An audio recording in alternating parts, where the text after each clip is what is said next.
Hello, everybody. I'm Brad Parkinson, and this is Planet Health Project, or the Planet Health Project. And I'm here again with Shannon Burford from Cura Integrative Medicine. And this is episode 11. And we're talking about the adrenals, the term adrenal fatigue, myth, fact, or otherwise, and HPA axis, which is hypothalamus pituitary adrenal axis, and how it relates to fatigue and general fatigue overall. How are you going, Shannon? Yeah, really well. Thanks, Brad. It's good to be here as usual. I love talking with you and chatting about these health topics, which are just ongoing. Yes, and there's plenty of topics for us to talk about. So plenty more videos to come. And this is a recent topic that's been up for debate. We really thought we've had our head around this topic.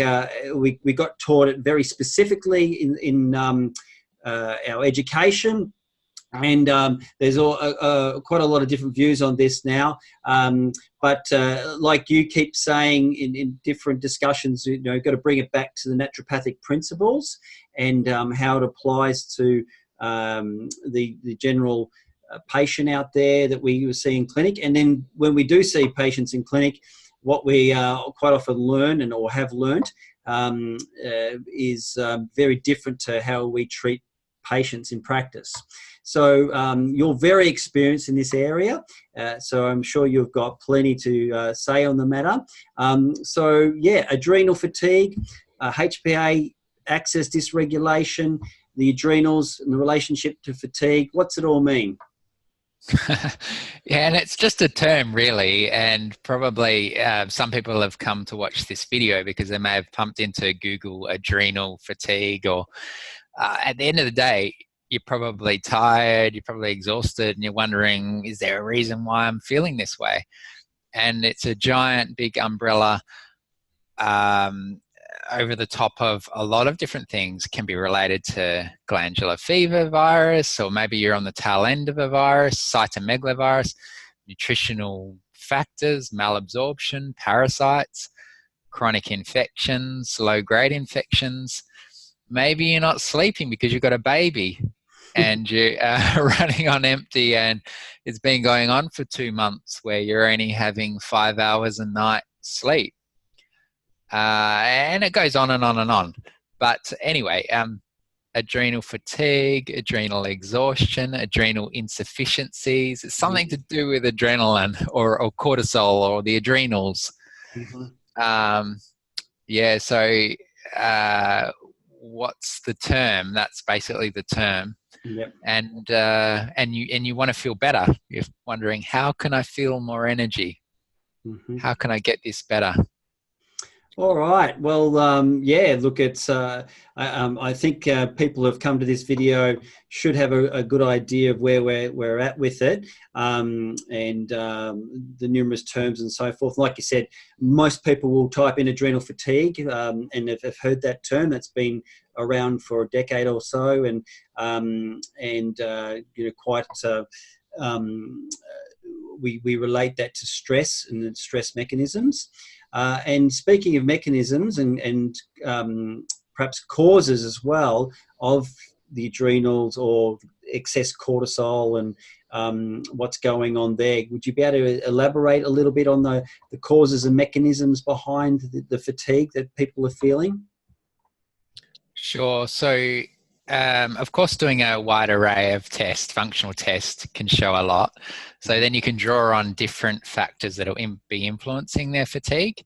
But specifically, the stress hormones measurement, I use salivary hormones, and checking DHEA and checking cortisol, which is a relatively good measurer of the stress response. You'll generally see either really high cortisol in the morning, or you'll see average, or you'll see really low. And there's just different gradients of that depending how severe it is or how far down the path a patient is. So often it's debated whether the adrenal cortex is shriveled up and not able to produce cortisol. but for a number of reasons, it's not producing as much in severe adrenal insufficiency or fatigue, or whatever you want to call it. Yeah. But an example of a severe adrenal insufficiency is when someone, I'll give you an example of a lady who's, she's in her 50s. She's got a high demanding job, and she gets hit and she's got chronic fatigue and she can't get out of bed. And she's been having, in the lead up, she's been having 5 strong double shot coffees a day. She's working 60 hours. There's a lot of stress at work. She had a glandular fever virus 6 months ago in blood markers. And then she's just finding like just so down, depressed, not really able to get out of bed. And then you do the stress functional saliva panel over the day, which is, there's various ones. You can do the first upon waking, then every 30 minutes after waking, or you could spread it out and do it at 10 a.m., 12 noon, and then 6 p.m. and then 10 p.m. But it doesn't matter when you do it, but hers is just flatline. She's just not really getting an elevation in the cortisol.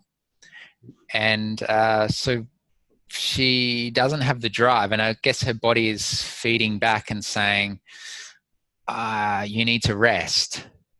Well, I guess that's what it's saying, because she can't get out of bed and she's down, and she needs to have some, naturopathically, she needs to rejuvenate her body a little bit and have some mum's chicken soup and some extra nutrients that she's depleted. And herbs often help as well. Of course, they help her, just like coffee is a herb. Not ideal because it's a stimulant, and she was having a little bit too much, and she was stimulating, and now her body is winding back and saying, okay, enough stimulation. Depleted. Yeah.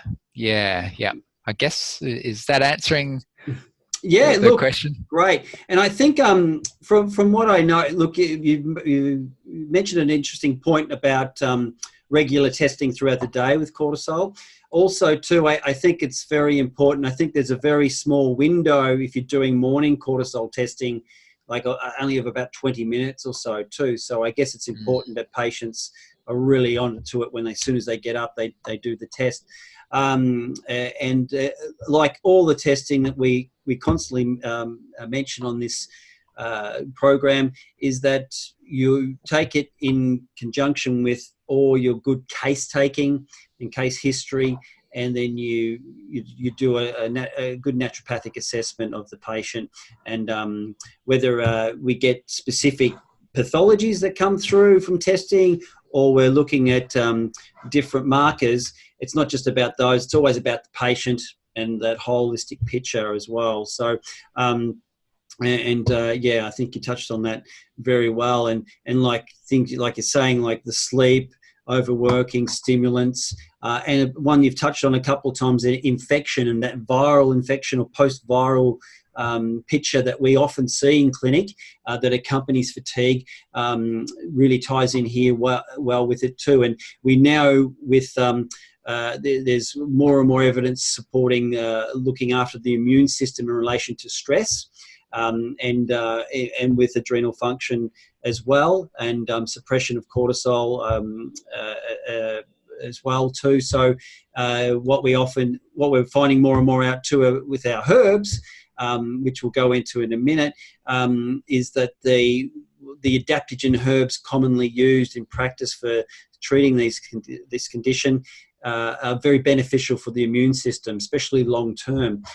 So there's that definite relationship there with immunity and stress and fatigue. So it's very important. And I'm often treating it.